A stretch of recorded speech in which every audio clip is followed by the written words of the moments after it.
Ann Lee Master. Welcome to my Common Sense Living podcast, where I will add common sense and value to your life. Get a pen and paper, you're going to want to take some notes. Today we have a special guest, Kelly Porter, who is sharing his story about an abusive relationship. Yes, dear society, men can be the victim. Actually, it's more common than we think. His story touched my heart, and I thought that you may all want to hear it too. So with that, I'm going to let him tell us more. So Kelly, welcome. Thank you, Ann. And thank you, everyone. My name is Kelly Porter. This is my daughter, Heaven Rain, and I do this in her name. I met her mother while I was working with her grandmother. It's where I met her mother. She was 2 months pregnant when I met her, and we got into a relationship, and I have been with my daughter since she was in her mother's belly at 2 months old. I had been there day in and day out. While me and her mother were in a relationship, while she was pregnant, I'm sure she was not able to get prescription medications. And so the person I fell in love with was sober. But we end up moving to Oklahoma. And this is where it began. I took her to a doctor's office where she started to have a relationship with this doctor that started giving her prescription medications that she would overtake. She would take a 30-day supply within about anywhere from 5 to 7 days if she did not. And then she would say she would lose it or it's stolen. She would go into a big rage and blame everyone in the home, my mother and me, for taking her medications. It would be so mentally degrading to her mental well-being. And I have never experienced anything like this before. Here I am, I'm in Oklahoma, I'm in a relationship, and I'm a stay-at-home dad for my daughter. And her mother was having a lot of medical issues and a few surgeries along the way. And in between these surgeries, when the surgeons would dismiss her from the care, this doctor would come in and give her these medications. I recall one time her waking up saying, I need to go to my doctor. And she was basically forcing me out of the door to go to the doctor's office. And on the way, I saw her putting medication in her cigarette pack. And we came to his office, and the few times I had been in his office, we'd always gone in together. This particular time, she told me, wait out here in the waiting room. And he was talking with maybe a pharmaceutical vendor, and he was outside in the waiting room and kind of overheard us talking or kind of arguing a little bit about me going back there with her. And so he came over to us and he said, what's going on? And she said, my medication's been stolen. I think my brother stole it. And I told the doctor, she's lying to you. The medication is in my vehicle right now. I'll go and get it. And so I went into my vehicle and got the medications and brought it to him and said, there's 18 of these left. And so he knew at that time that she was lying about it, but it did not faze him to continue to give her this medication. And you got to understand, when she would take these medications, it was known as Xanax, a 2 milligram, 90 of them. She would take those within anywhere from 3 to 7 to 9 days. Wow. And I was so terrified every time that she wouldn't wake up from these medications. How many is she supposed to have taken a day? Maybe 2, maybe Right. 1 or 3 a day. Yeah. But you got to understand, Natasha, and my daughter's mother is highly allergic to medications, but I did not understand that at this time, that she was allergic to, I don't care if it's Tylenol, she's allergic to everything. Doesn't have a tolerance. Yep. And I would notice that certain colors of that medication, when they were blue or green, she would be even more aggressive. And these medications are supposed to be for her anxiety. She had PTSD. I also have PTSD as well. This medications, the colors would actually affect the levels of anger, and it's the best way I can explain it is it's like this medication would put her good spirit to sleep, and only the bad part of her spirit came out to play. It was like that part of her spirit had both hands on the wheel and locked her good spirit in the trunk. Hmm.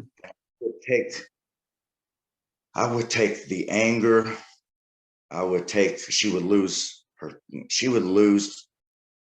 medication every month, and she would force me to look for her medication that she's probably already taken. She would call her doctor and say, I've lost my medication, or someone stole it, multiple times over the years. It's been going on for 10 years. Wow. And he would tell her, go fill out a police report and I'll refill you. No problem. No question. No doubt in his mind that what he was doing was incorrect. He was actually abusing someone with a disability. But he got off the hook by having the police report. Yes. So gave him power to keep writing these prescriptions. Right. Now, I remember another incident. Oh, the incident I was talking about before, when I had told the doctor that she was lying about losing all her medication, because I had brought it to him and said, here it is. On the way home from leaving that situation, that was the first time she had hit me while I was driving down the freeway going about 65 miles an hour. Wow. Yeah. And which, if I was just in a relationship with just her, I would have about faced and broke off in this. I would not have dealt with this at all. Right. But I had a child and I had to look after them, and I had to take the blunt force of all her anger and aggression, and she would down me so much and talk so bad about me. And a lot of her, sometimes I think when she was on these medications, she thought I was her ex-husband. 17 relationship. So she says. I'm not sure who the aggressor was in that, or they might have both been at it. I don't know. I've heard many stories about before we got into our relationship. Another incident a few years later, she had woke up one morning in a rage. And that's the thing about the Xanax is you're supposed to take one and go lay down and go to sleep. Not her. She would take this. She has short-term memory. So she would take one, she'd forget she took it, and she'd take more and more. But it took me a while to figure out all these patterns. Yeah. And of course, I was going to seeing a psychologist with the University of Tulsa during these years. I was trying to work on my post-traumatic stress disorder. I was trying to receive counseling. I had told the psychologist what was happening with these medications and how it affected our home life. It would break the harmony of our home, because when she was sober, we were happy. It was like a baby. We were happy and loving and caring and attentive to our child and to my mother. We were all involved as a family unit. But then around that time, and I tried to time it. When is she going to get her next prescription? And I would start getting so much anxiety, like 2 or 3 days before that, because I knew all the happiness that we were enjoying the rest of the month after she would run out, it would be taken away again. It would be stolen from us again, and that she would be abused again. And that would fall into her abusing me. And I would take the blunt force of it. I'd try to keep her focused on me, so she would not focus on my daughter or my mother. And there's a few times she focused on my mother, and I would have to get in the middle of that. And I was molested as a child by a volunteer fireman. For many years, he was drugging me and whatnot. And I had heard about children falling into foster care and whatnot and being molested. And this is a big fear I would have. I know for a fact, if I'm present, my daughter's going to be safe. So anyway, as I was saying, a few years later, she had inherited some money and got her a vehicle. And then she started taking my daughter, and when she would get on these medications, she would start an argument with me, accuse me of stealing her medications. She would drag my daughter in the middle of the night, I'd say 1, 2, 3 o'clock in the morning, put her in the car and drive off with her.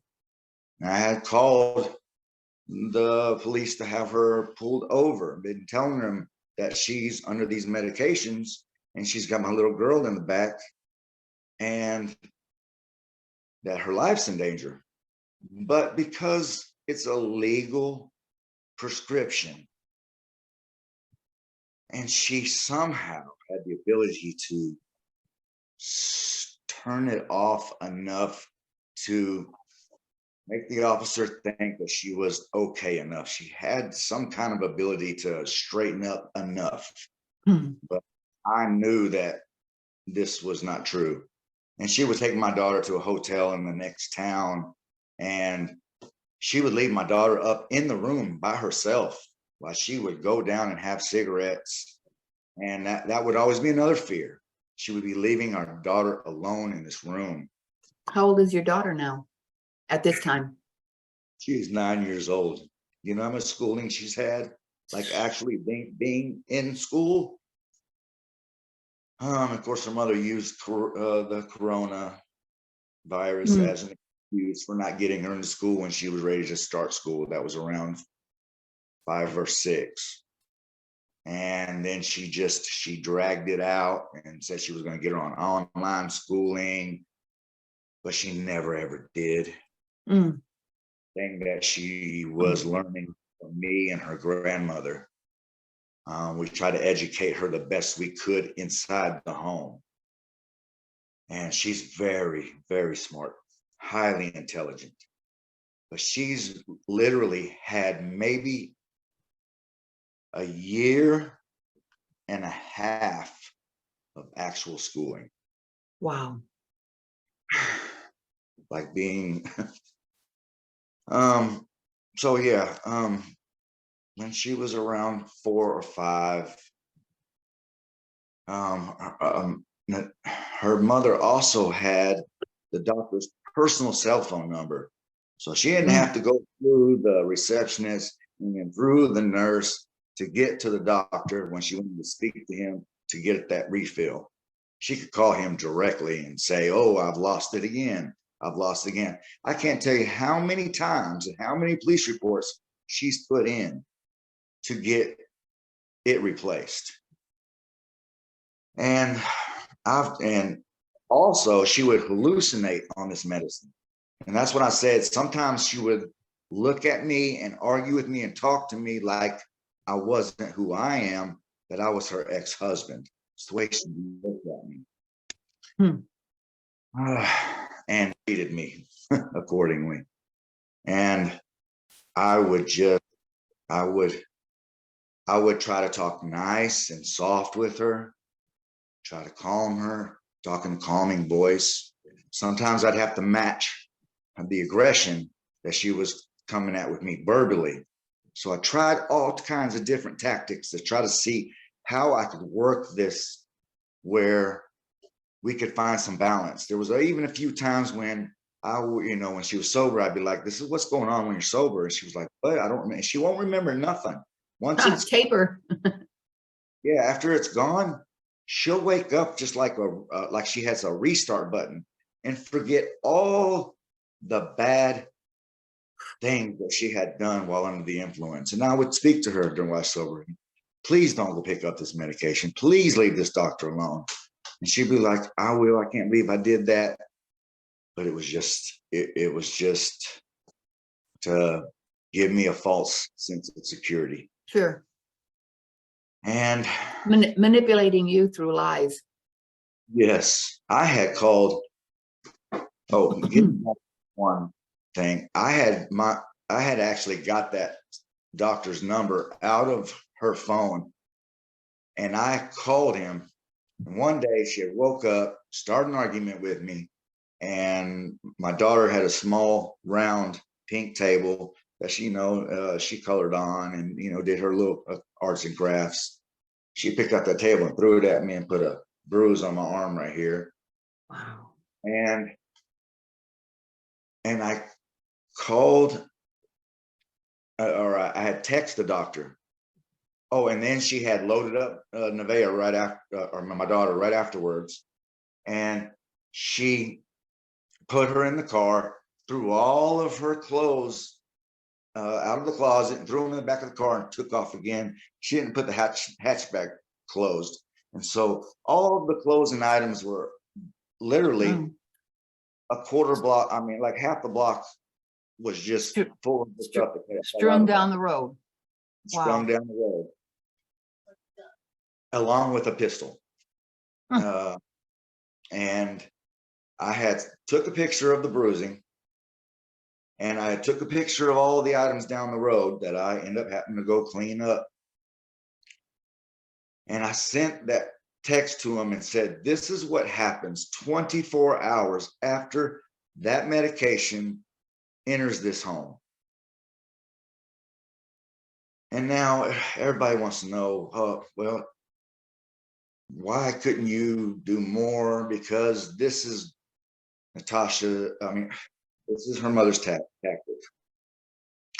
When we lived in Texas, we lived together. There's common law marriage. We lived together.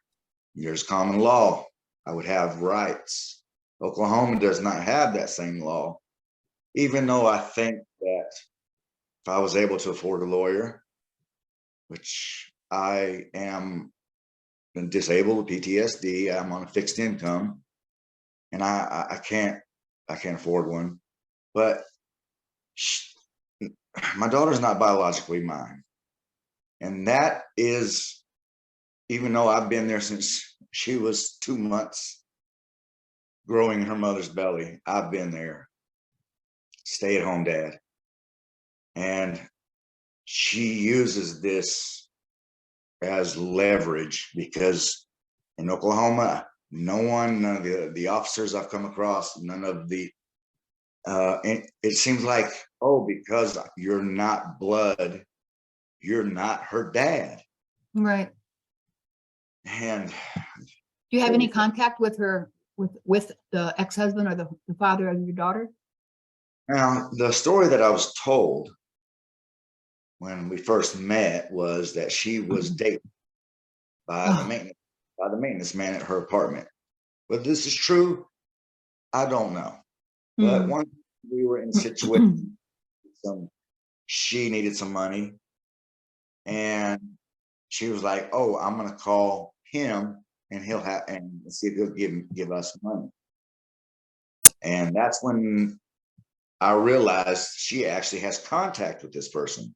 I believe that he was, from what she said, he's not a citizen of the United States. So there's no rights there either. No. And I have a name. He had sent money a few times, $50 here, $100 there, for maybe a few months, and he's never been there. He's been completely out of this picture since this all began. And I don't know anything about the man, except what she had told me. I mean, just the other night on the first, about 2:30 in the morning. So it was actually the 31st that was falling into the first, about 2:30 in the morning. It started around 11 o'clock. She started texting me. What hotel are you at? And I said, I'm not at a hotel. I'm walking to QT. I don't have a vehicle. I don't know why you think that. I'm in a hotel. And it's a part of a sign. It's like one of the first signs. I can start telling her speech, her mind, the things that she focuses on. Me being out partying, so to speak, is what she thinks I'm out doing. Anytime that we're not together and she's on this medication, but I still think that goes back to her relationship in her first marriage. I think that this man used to go run around on her, whatever, so to speak. I have dealt with this for 10 years.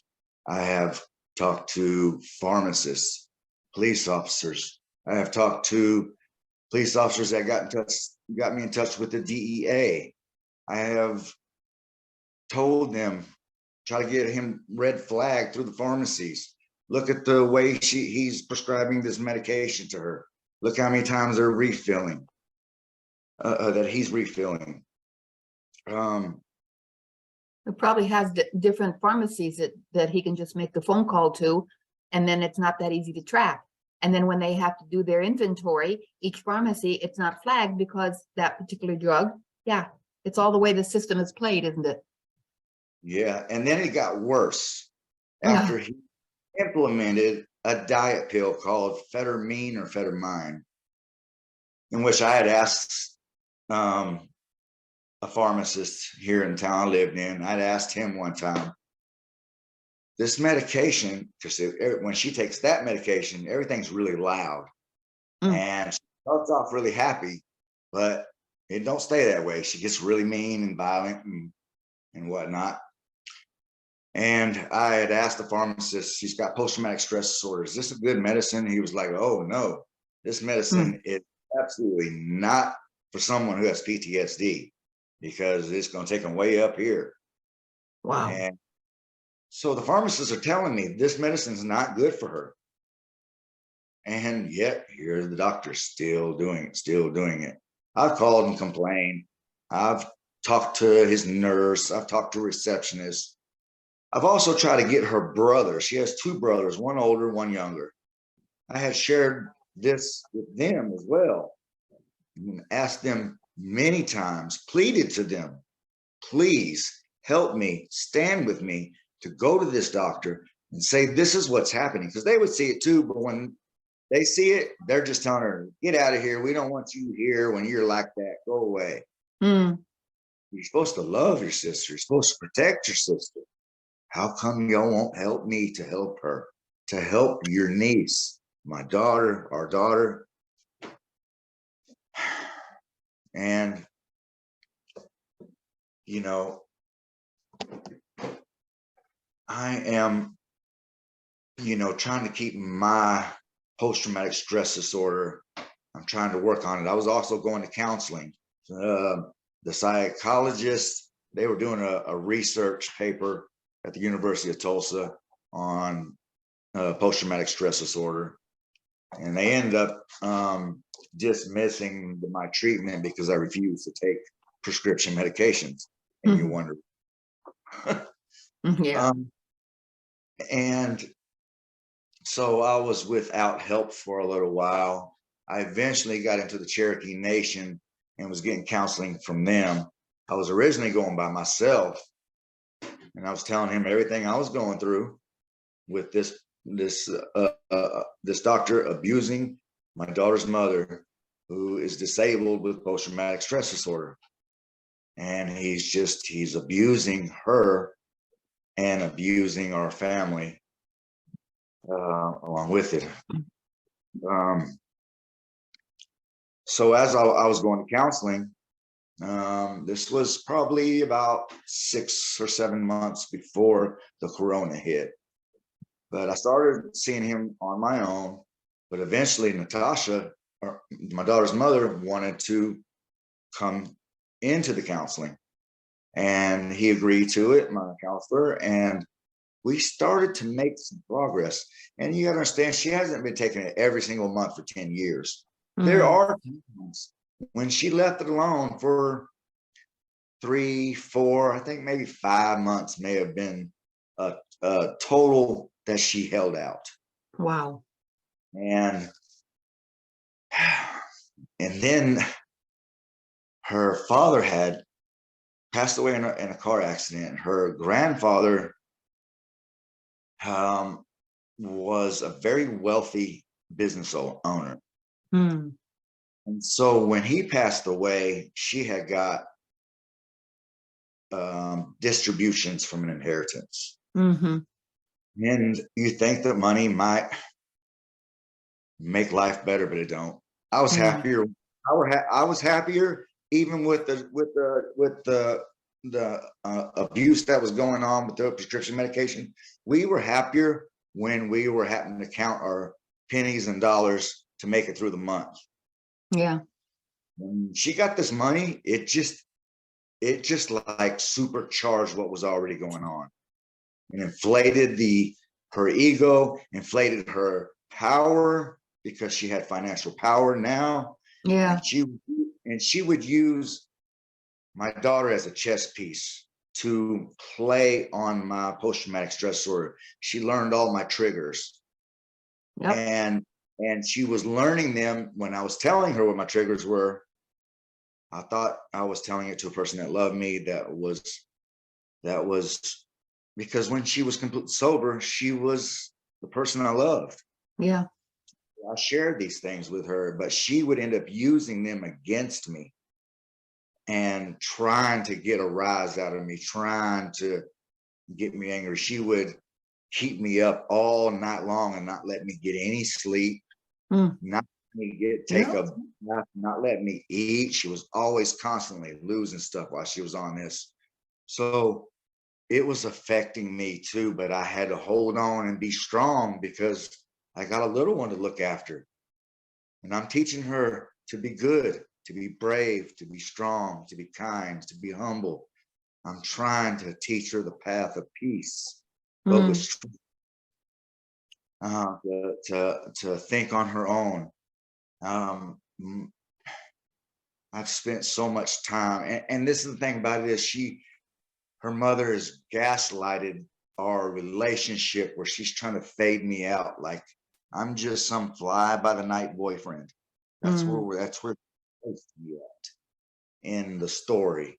Yet I've got all of the Facebooks from all the years showing I have been there every single year for all these years, me and her grandmother. And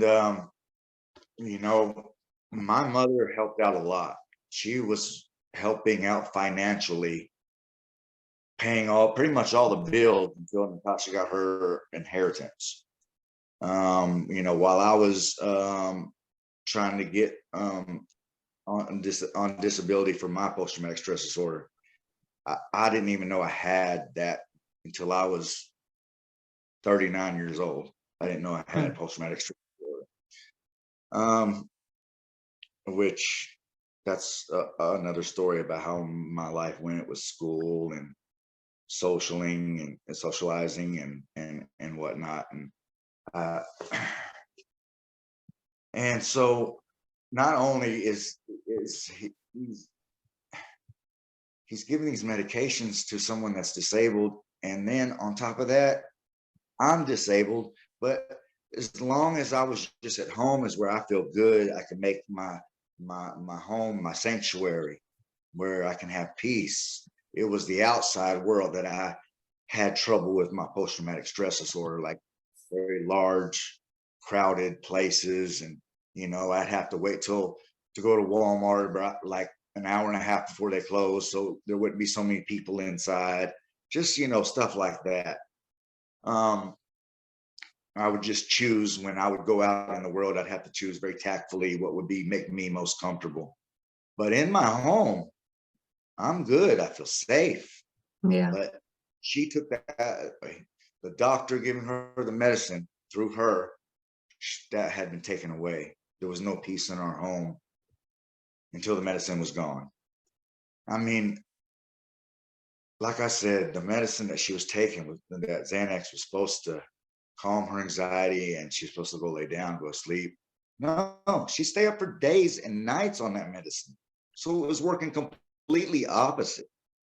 And it would make her demeanor so, she would walk around like a zombie and bring her words, and, and the older, I remember one time my daughter was fighting to go to sleep, bedtime, time to go to Yeah. sleep. When she was medicated, she was ready for her to go to bed at, just as early as she could, 9 o'clock. Yeah.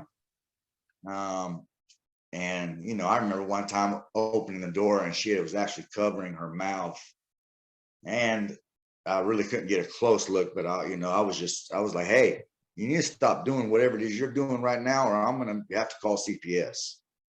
I would have to, I would have to do, You'd have to take action.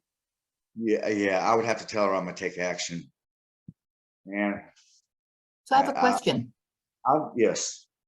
What happens if she died? Your daughter would just go into foster. I know. And I mean, it sounds like the system's so messed up that even if your daughter said, no, he is my dad, they probably wouldn't care. yeah, that's a fear I live with all the time. Yeah. Years. I talked to a lawyer once, and she told me that if this little one grew up as me as her father figure, and this is her grandmother, and this is who she grew up with in the home and knows is her father and knows is her grandmother, she could do something. Okay. But she needed $2,500 down. I just didn't have it. I'd have to, when one of my cars would go out, I'd have money to get into a vehicle.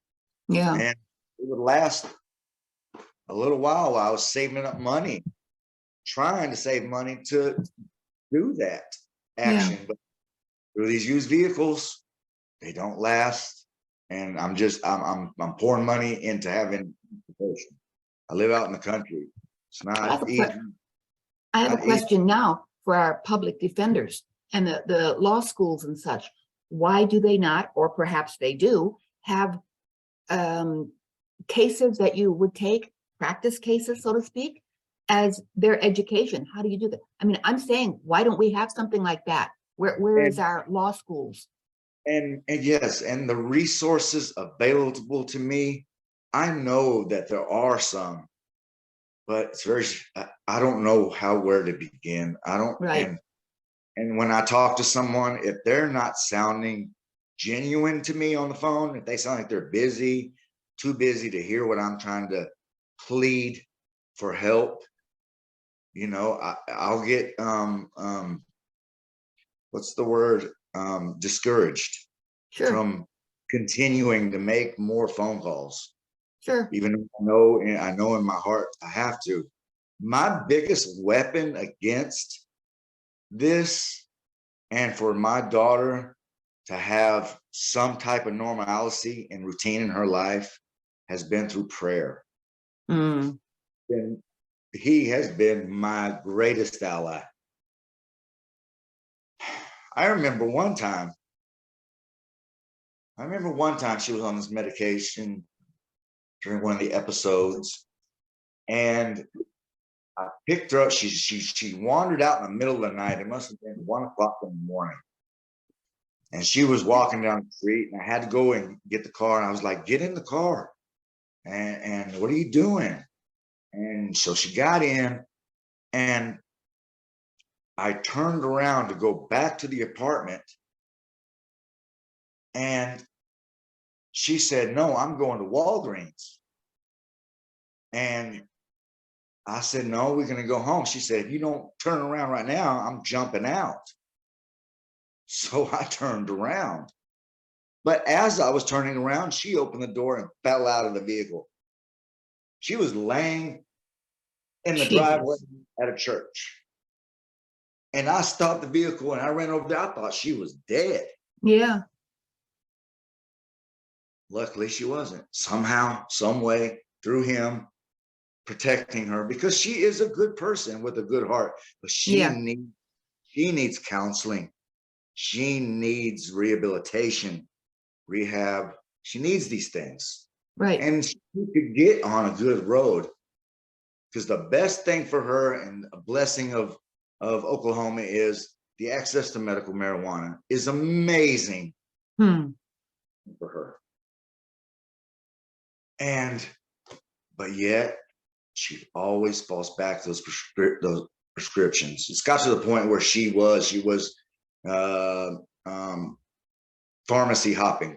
Then it got to the point where while I was asleep, she would sneak off early in the morning and go get that refill before I even know it.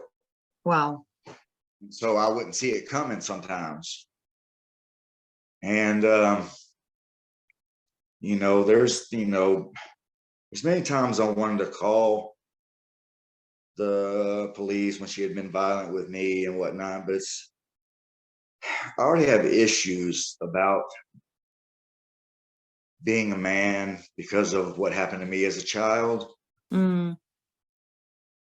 So it's just another way of degrading me to say I'm a man and I'm in an abusive relationship. I'm getting cursed and cussed and hit, and you're getting abused all over again as a child, and now as a child with a man, and now as a man with a woman. Yes. So I get the feeling that you're of Indian nationality. Yes, I am Chickasaw, citizen of the Chickasaw Nation. Yes. Okay. I don't know enough about Indians, but I do know the spiritual aspect and such. And I did a podcast that, if you are able, might not post, and it'll post soon. But anyhow, it's body work, and I think maybe you would benefit from that to release some of this stuff that is encumbering you. I had a curse on me, and I asked Sharon, she's a personal friend of mine, and I asked her, would the person that places curse on me, the timing was right for me to guess this name. And I said, would it be Don? And she said, yes. So this shoulder, when I knew him, I had broken my collarbone because he goaded me. And okay, fine, I got on the motorcycle, a mini bike actually, and did an Evel Knievel. And I couldn't remember how to stop it, so I just dumped it and I broke my collarbone. For 33 years, that collarbone had been so painful, I could barely use my shoulder. So then the right one is taking more of the brunt, right? She released it, that curse. I could feel it like this. And the next night, I mean, laying on that shoulder, I could hardly move my shoulder after the fact, right? I have hardly any issue with it now. It does a little osteoarthritis. So for the suggestion for you to try that, it's free. The consultation is free, and I believe she gives free classes. So that might be a way to start, and I believe you would be open to that. Also, to all the listeners out there, perhaps then they would be open to more of instead of medication, try the alternative. Because I am a nurse and I'm an alternative nurse. And if it doesn't grow from the earth, it doesn't belong in us. Right. And so many people don't believe that. That's part of what's messed up in this world. So I'm glad we're sharing your story. for one thing, it's a way for you to heal, just to express it and know that the word is out there to so many people. And being a man, I know men that have been abused. And one particular one was shunned by his family because it was a priest that abused him, and they wouldn't have anything to do with him. And that has affected his life for years because, yeah, people just didn't want to be around him. So he was more of a loner and a social misfit in a sense because of that, because we are in denial. Denial is one aspect and money is the other. Yes, yes. There's no money in a fix. I No remember. money. Yes, the money's just makes it worse. Yes. If there's no balance if there's no balance and money comes into play, it just takes the chaos Yeah. to a whole new level. Accelerates it. Yeah. It does. It accelerates it. And the most recent episode, I don't know, there's two of them I could speak about, was me and my mother.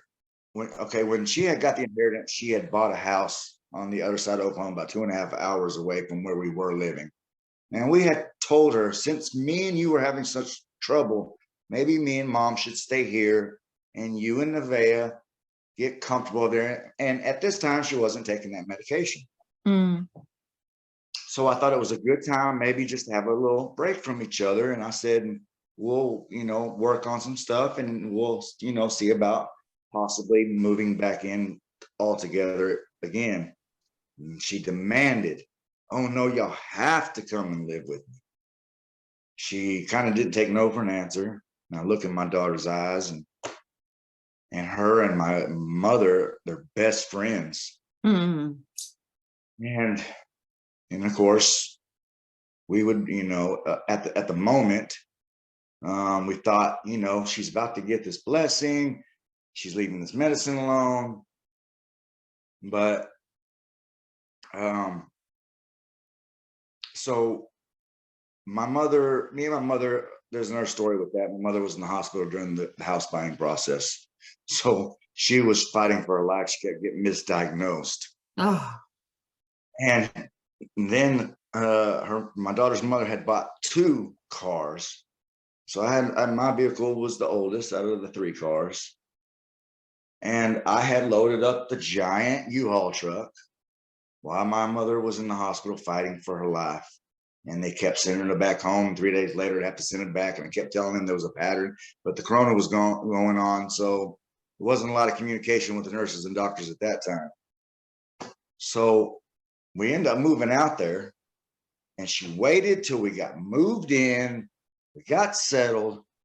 We picked up my mother, brought her there. Then my mother got ill again 3 days later. I had to send her to a hospital on that side of Oklahoma. And they took her to a hospital in Arkansas, Fort Smith, Arkansas, is where they ended up taking my mother. And so, but I didn't have a vehicle. It's been the first time I didn't have a vehicle of my own, because she was like, well, we have 2. We don't need that one. That one needs, and you won't need it. So I sold it for like, I don't know, $500 just on for the person I bought it. And but then I didn't realize that she, as soon as we got settled, that she was going to run right down to the local pharmacy and get that refill. And here we go. She starts hallucinating. Wow. Starts arguing with me. And I'm not doing nothing wrong for her to start this aggression. It's like she's mad at men, because I think she was, from the story I heard, she was molested by her father. Yeah, okay. I was just thinking that. Yes. Because I personally, I'm married 3 times now. My second husband sounds like your wife, or well, partner, whatever. Yes. Evil. That I am a beautiful soul, very generous, kind, giving, give my shirt off my back to help somebody. And that person was introduced to me by a so-called Christian, because she wasn't as full of integrity and honesty as I, and people like to get a laugh of watching the show. And I worked with this girl, but karma has a way of coming back. I realized, and I was strong enough that I divorced him, but he wrote a letter even, and the lawyer just, woof, I don't want to see you hurt yet. And the word yet was just huge. And the lawyer saw that. So that was really a threat. But I got rid of him. I divorced him. And I did my healing. I went to counseling and all that, but I realized it wasn't me. It was me. In a sense, I had my own healing to do. And that's why I trusted somebody. So anyway, it happens to women, and it happens to the good people, because bad people are, they can do that to each other, but a good person takes it and takes it and takes it until they don't. Yeah. And that's another thing. There's some times, and it would usually happen. This would be my biggest trigger that she would use against me in an argument, is I'm going to take our daughter out of your life. You'll never see her again. This would be this would be like Yeah, this. sure. Yeah. Her control. Yes. And she knew that would that was the biggest way to hurt me. What do you think she would do if you told her, okay, go? Yeah. And that's the thing is, I've tried everything. Yeah. But the thing at the end of the day is, there's nobody that genuinely cares about her. She would have no support. Her brothers come around when she's getting some distribution. Yeah, they like to implement themselves into her life like they're caring brothers. When she runs out, she'll burn through $20,000-$30,000 in a month's period. Oh my God. She should set that up for her daughter. And yeah, absolutely. I'll watch her. She spent a lot of it at the casino. I just sit there and be like, that could go into an account for our daughter. And she tells me that there's a trust for our daughter. I've never seen any physical things. She'll go to Walmart and spend literally $2,000. She'll let my baby just throw. It got to the point where she was this was her way. She would shower my daughter with all the materialistic wishes of her whim, to the point there was nothing left to buy. We ran out of things to buy for her. And and like Christmas came, she's already got all these toys. Yeah. It was but she wouldn't give our daughter that one-on-one nurturing, caring, loving. She did have a talent for catching, if anybody got ill in the family, they were catching a cold, her or my daughter or my mom. She had a really good knack for that. It was, there's a lot of positive things about her as a person. Right. When she's sober. Right. And as much as anybody's like, there's a part of me that doesn't want to give up on her, because I know that she's been abused like I've been abused as a child. And I know that at the end of the day, no one's really going to take care of her. And I'm afraid that if she is alone, that she will go into a depression. She's talked about suicide a few times. So what would Jesus do? Not turn his. That's what he'd do. What would my ancestors do? They would not turn their back. I don't know how to give up. And it's just like, I have to, and now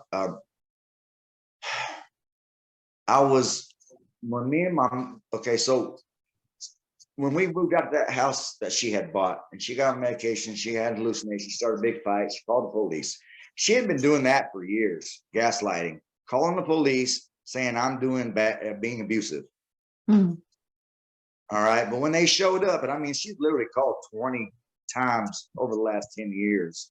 Wow. And I never was arrested, because they kind of see it. They didn't, Yeah. they didn't see signs of the violence she was claiming. And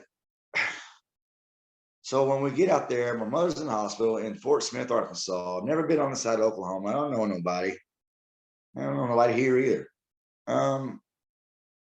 So she starts an argument with me, and I start to try to leave outside the front door. And outside, through the laundry room door that leads to the garage door. That you go into the garage, and of course, there's a carport without garage doors. So I'm starting to try to get outside the house when she starts becoming violent with me. And then my daughter's following me, trying to stay close to me, and she runs into my elbow. And that's police. You hit my daughter. You hit my daughter. And they came out. We all had a talk, and I told them everything that had been going on, the history of the doctor, the history of all of the medication, prescription abuse. I told them, and the officer told me what I would do if I was you is first thing in the morning, go down to the courthouse in the next town. It's about 25 minutes away, and get a restraining order. But they also told her the same thing. So I didn't have a vehicle. She had a vehicle. Yeah. She left me and my daughter in the house and went by herself while she left me and my daughter alone to get a restraining order so I would have no contact with my daughter. Now, how does that make sense? Yeah. Alone with our daughter, that you are now putting a restraining order saying that you're trying to protect her from me. Yeah. That doesn't even make sense. Why wouldn't you wake her up, put her in the car, and go do that? That would have made more sense if I was actually doing what I was claiming I was doing. But that's the thing. She always seems to have the upper hand in these situations. I didn't have a car. I couldn't go down to the courthouse because, believe me, I wanted to really bad do as that asked me to do.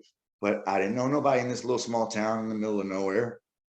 And so before you know it, she shows up and later that evening and shows me the papers and says, "This is a restraining order. You can't have, this is a temporary restraining order until the court or whatever.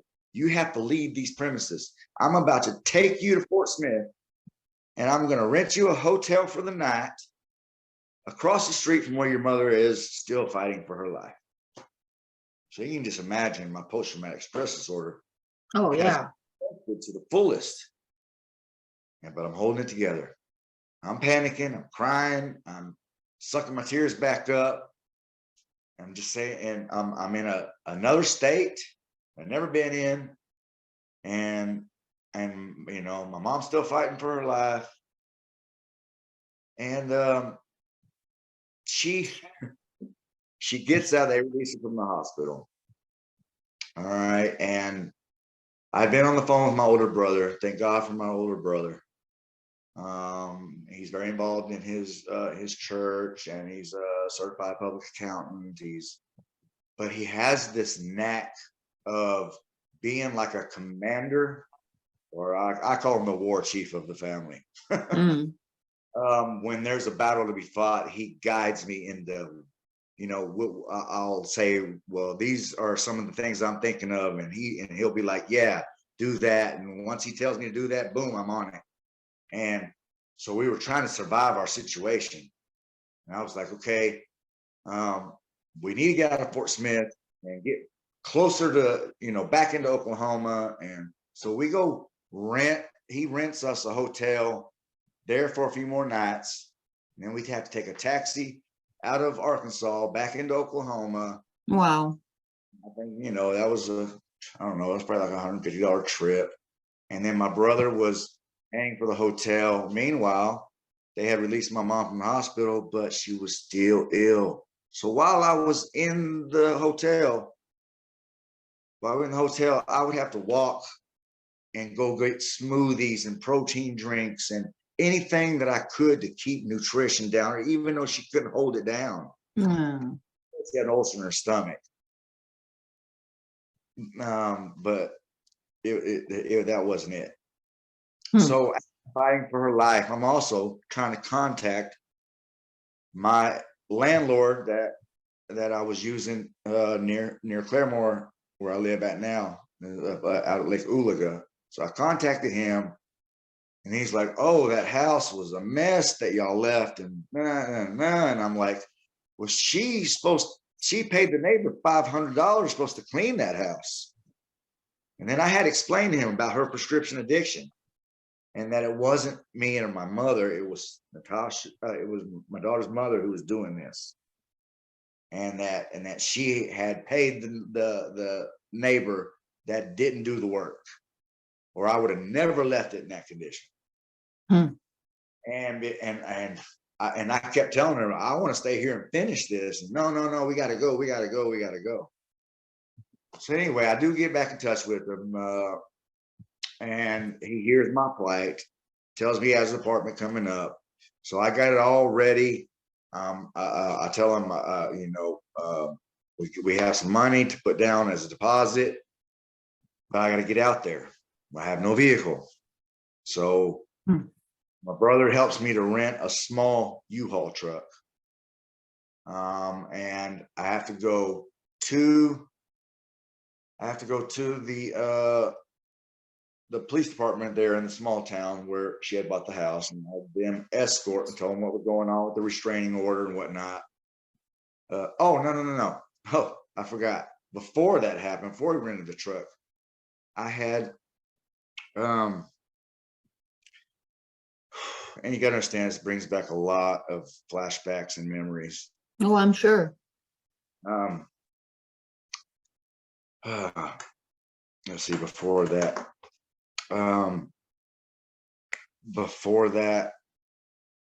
my mother, okay, so my mother was still getting ill, and we were, I had to go to court while my mother was still ill. I had to take her, put her in a wheelchair, and wheel her into the court date. I tried to call a lawyer, but it was like just a few days. They I guess they didn't have enough time or whatever. They didn't want, they just, I don't know what the deal was with that. Just discouraged from the many phone calls I tried. And so I take my mother to court. We're in the court. Her daughter's mother's got a lawyer, and the judge, I'm representing myself, standing here, trying to find a place to live, trying to take care of my mother, trying to keep her alive, and then dealing with this too. And her lawyer gets up and says something, and he says, "I don't believe a word of it. I'm not gonna give this order. I'm gonna refuse it." And then at the end of that remark, he turned to me and said, "Mr. Porter, do you have any questions?" And I said, "Yes, I'd like to know if me and my mother can go have a place to live as promised by my daughter's mother. Since we're a family, we've all lived together, and we've already changed our address and everything, all of our, all of our social security stuff, everything over address." And it upset him that I asked if we could go back to that residence, so much that he granted her the order, just because he asked me if there was anything I had any questions. My one question got that order granted. Just instead of him saying, "You'll have to go to a different, it's a civil matter. You'll have to go, do another round of court for that. I won't be able to, answer that for you on this day." Is all he could have said is, we can't discuss that, and let it be. But instead, he gave it to her. All right. So, well, Kelly, we're starting to get short on time. So where are you headed now? Where is your situation right now? Right now, No change, huh? Right now, I'm actually having to go to court in the Cherokee Nation. I was renting a car. The place that me and my mother live at now, we call our safe house. But my daughter's mother no longer made me feel safe. She kept coming over here, getting loud, under the influence, starting trouble. So I started, and when I would hear it in her voice that she was on her way out here, I would go get a hotel somewhere else in case she's in trouble, because we couldn't afford to be evicted. We'd be on the street if she caused trouble here. And I was renting a car, and it was from a guy that we bought my first vehicle from. So, the whole family, we all know him. But she went up there gaslighting something in his ear about me. All of a sudden, he's like, "Oh, your daughter and your and her mother's here. I need to check the oil on your rental vehicle." And I rented it from him because he would rent it to me for very cheap, like $25 a day, something I could afford at the time. And when I text messaged him and said, "I don't know what she's telling you, but I'm very, very afraid to be in the same car with her. I don't want to be around her." And he's explaining, "Well, don't you want to see your daughter? Don't you want to see your daughter?" In the text message. And of course I do. Absolutely want to see my daughter. So going against my gut and going through my heart towards my daughter, I get there. Now before I do that, he tells me, and I told him, I'm afraid to get in the car with her. "Oh, well, just bring that up. I had told him there was a short in the truck and the lighting or something like that. I'm gonna exchange you and put you in a different vehicle." He lied to me. And I told him, "Please be good to me when I get there." No, he wouldn't. He basically kicked me out of that truck. Wow. Gave me my deposit back and forced me to get in the car with her. And on the way there, she's yelling and pushing on my nose and all this. And she drops me off twice on the way here. What she's really mad about was she had she was on this medication, but she had already went through another distribution. She didn't have no money, and I do. So that's why me around wanted me. Anyway, after she drops me off twice, comes picks me up twice, and we get here to the apartment, and I know we got like about 1 more minute. She says that she accused me of taking her keys to her car. And then she starts a tussle with me, get in my face. And I've already, been my PTSD is on very high alert. And she pops me in the eye. And then my daughter comes in and she runs into my elbow, and her mom's going like this at me. My daughter runs into my elbow, and I drop down to my knees when I see my daughter after she bumps into my elbow again. And I'm just looking at her, and I have to tell my daughter actually started helping her mom. Oh, I think that's the thing that broke my heart the most that night.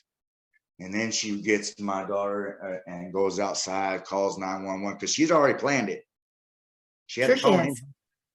Yeah. And so when they get out here, I got PTSD, and they come at me like all military.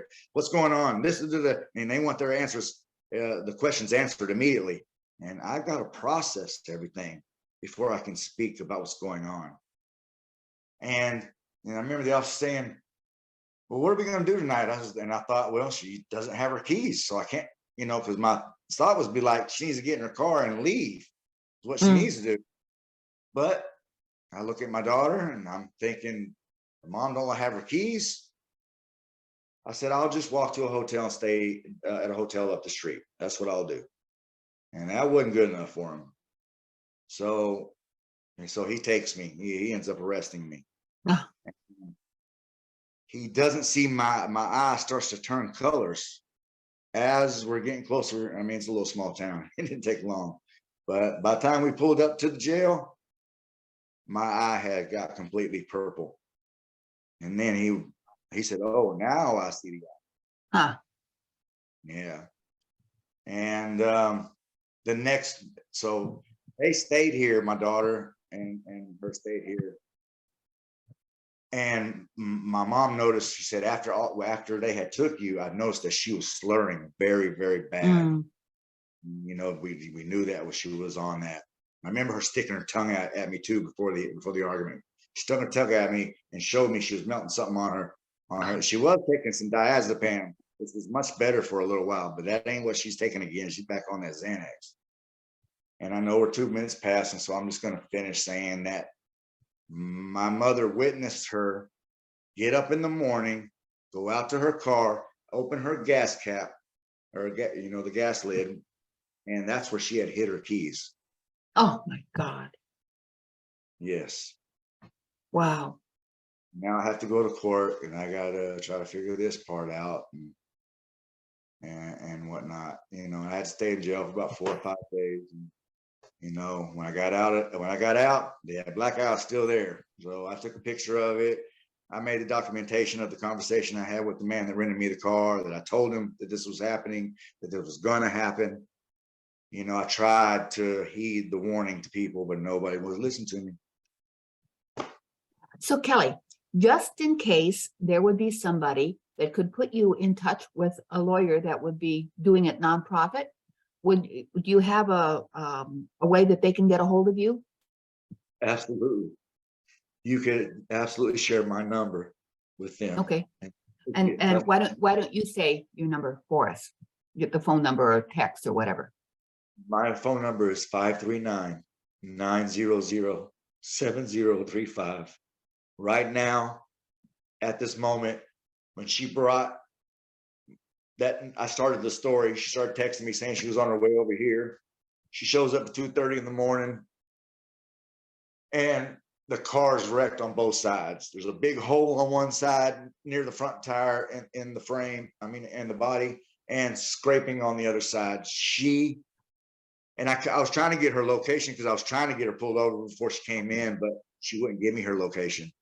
And after that incident, when I went to jail for, that altercation, our landlord says she's not allowed back over here or we're evicted. So she shows up. Hours and hours go by, and the few times I talked to her, when I remember asking her, well, where are you? Why you want to know where I am? I was like, oh, I'm just excited to see my daughter, and I want to give her a Christmas gift. And, I was just trying to get her here because once she got here, I know my daughter would be safe 100%. Right. And when she walked through, she basically like laid down and she just fell asleep. And I wanted to call an ambulance so bad, but I didn't want to bring a scene to this apartment and find she's in the apartment because we would get evicted. Right. And we have no place to live. And my mother's 81 years old. And so, yes, if anyone out there is listening that could help me in a legal manner, save my family, get help for my daughter's mother, get help for my daughter, get help for all of us. But what's your phone number again then? I'm sorry. Your phone number again? 539-900-7035. Okay. Well, we're going to have to cut it for now, Kelly. I certainly hope somebody responds to you because our youth need people to care about them. We as adults, we can probably get by and handle, but what we do in our process affects the children so much, which is ultimately everybody's future. That's right. So, and this one right here, if she'd been in school since the time she was supposed to be in school, she'd probably be on school level right now. She's so tired. And let's hope that somebody hears you and that this kind of ball can roll in a positive direction. Sounds good, Ann. And I pray these words in sacred manner that we are heard and that someone can help, because I've been praying for all these years that there is chosen out there. Someone's chosen by him to help. I know that's out there. Yes, and I do believe our public is coming along to start to heal in all aspects. So we'll hold that light. And I'd like to thank you for sharing your story with us today. Thank you. So with that, repeat your number one more time and then we'll close. 539-900-7035. Okay, thank you, Kelly. And I would like to thank everybody else for having tuned in to us today. And I'm sure you've learned something very enlightening and tragic to a certain degree. And know that you're not alone. Kelly, you're not alone. And people that resonate with you, that are going through it, have been through it, they're not alone. We all feel that we are because we're in it, but we are not alone. And call on our higher power to guide us through. That's what they want us to do. They want us to they want to make us feel like we're alone when we actually aren't. Yes. So with that, we're going to close. And I ask that other people that have tuned into the podcast today that they share it and it goes viral would be great. So Yes, ma'am. We'll see everybody next time. Toodaloo. Thank you. Have a blessed day and good journey. Yes, thank you. Thank you for tuning in to my Common Sense Living podcast today. I hope you enjoyed it, and I'm sure you learned something new. Please leave a kind review and share this episode with a friend. And be sure to subscribe yourself. You'll find me on iTunes, Spotify, and other platforms. And don't forget, we'll be here again next week with another insightful episode of Common Sense Living. I can hardly wait.